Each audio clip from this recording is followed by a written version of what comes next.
At 6:30 on the morning of April 22, 1992, 26-year-old pilot Brett Jones prepares his Beech Model E-18S for a scenic journey across Hawaii's islands. The aircraft is operated by Tomy International Incorporated, doing business as Scenic Air Tours. On this day, Scenic Air Tours operated Flight 22 as Tour Number 5, described in marketing literature as a volcano special, offering passengers an exclusive aerial view of Hawaii's famed volcanic scenery. The day's itinerary for Flight 22 was planned for a 7 a.m. departure from Honolulu International Airport, charting a course eastward toward Hilo Airport, skirting the northern shores of Molokai and Maui.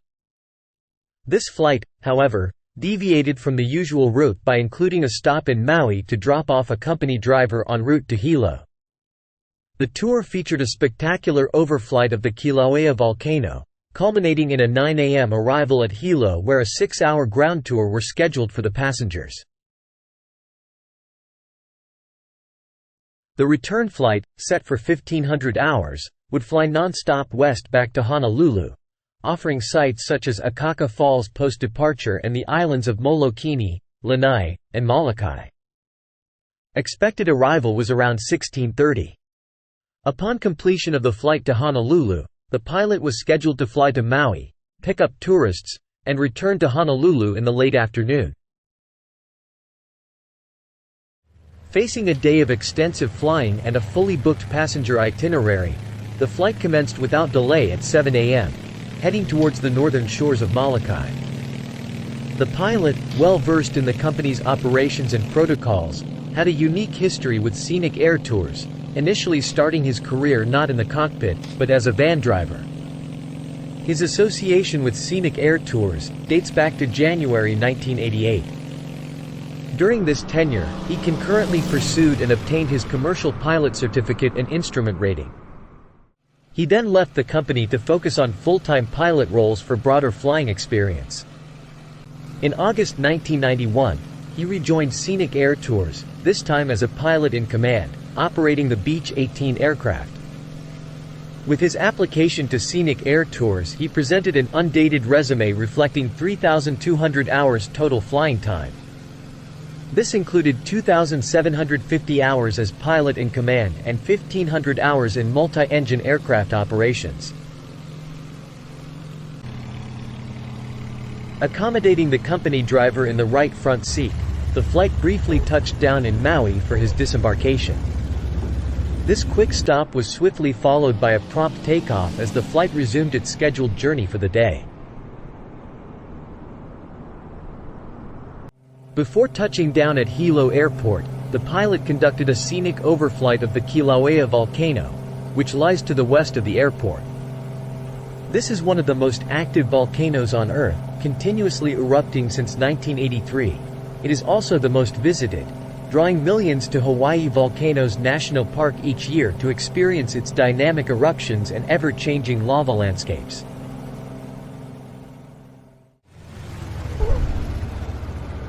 After this aerial showcase, the airplane arrived at Hilo Airport at 9:20, a bit later than initially planned, completing this leg of the day's journey.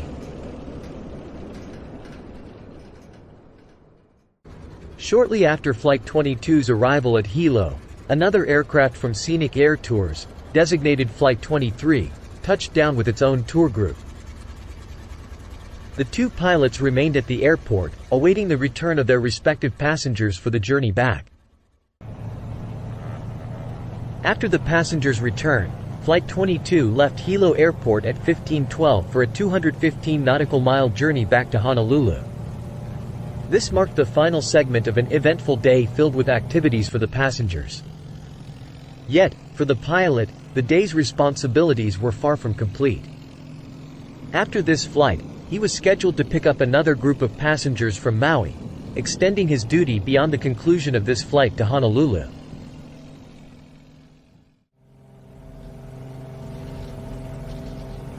Eight minutes after departure, at 15:20, the pilot filed a VFR flight plan via radio with Honolulu Flight Services.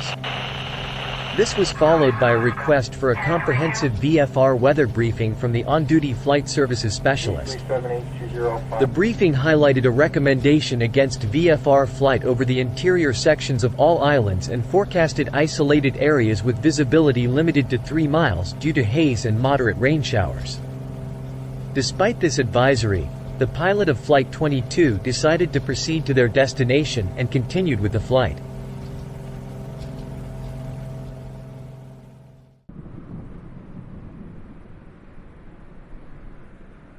Roughly 30 minutes after Flight 22's departure, Flight 23 also left Hilo Airport for Honolulu.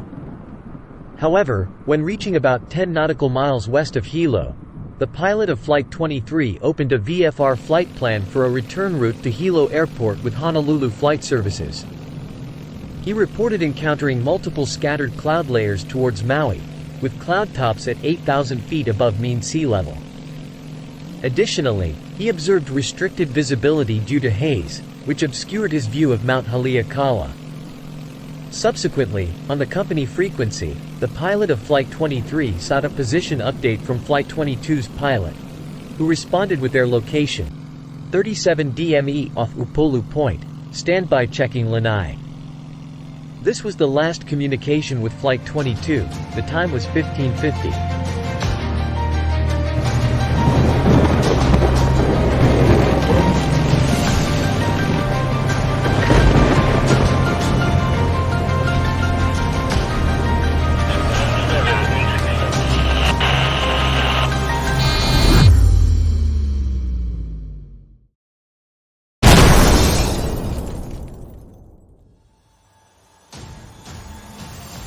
At 15:53, an emergency locator transmitter signal was picked up by the Mount Haleakala remote receiver site of Honolulu Flight Services, ceasing at 1600. Flight 22 was declared overdue by 1719, leading to the launch of a coordinated sea and air search operation. Multiple aircraft and helicopters, including those from the U.S. Coast Guard, participated in the search operation. However, the search had to be postponed until the next morning due to worsening weather conditions and the onset of darkness. The next morning, a U.S. Coast Guard aircraft discovered the wreckage of Flight 22 on Mount Haleakala at an altitude of 9,600 feet. The impact and the ensuing fire completely destroyed the wreckage.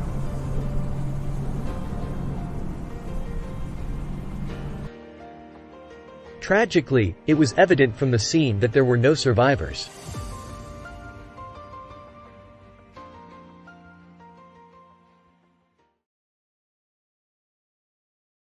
Following the completion of the NTSB investigation, the aircraft accident report was officially published on February 2, 1993. The 62-page report meticulously outlined several significant findings that emerged during the investigation.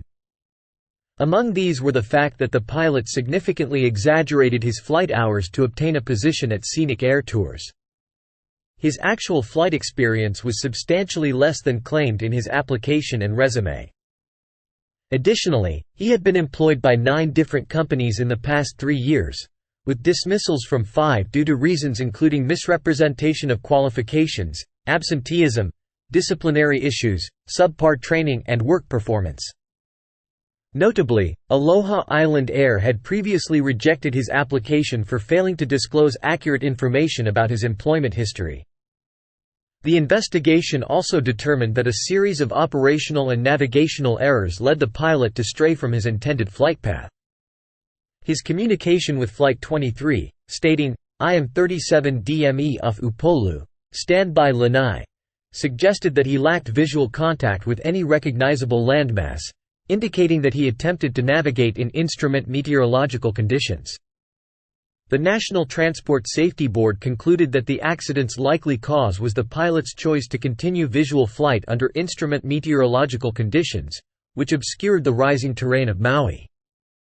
This was compounded by his failure to effectively utilize available navigational resources to avoid the island. The accident was also influenced by Scenic Air Tours' lack of thorough pre-employment background checks for pilots, and the Federal Aviation Administration's failure to mandate such comprehensive screenings for commercial operators. One of the safety recommendations in the accident report stipulated that commercial operators be required to perform thorough background checks on pilot applicants. This process should include verifying personal flight records and reviewing training, performance, and disciplinary records from past employers, as well as scrutinizing Federal Aviation Administration safety and enforcement records and the National Driver Register. It's a regrettable truth that new safety measures in aviation often emerge in the aftermath of tragedies.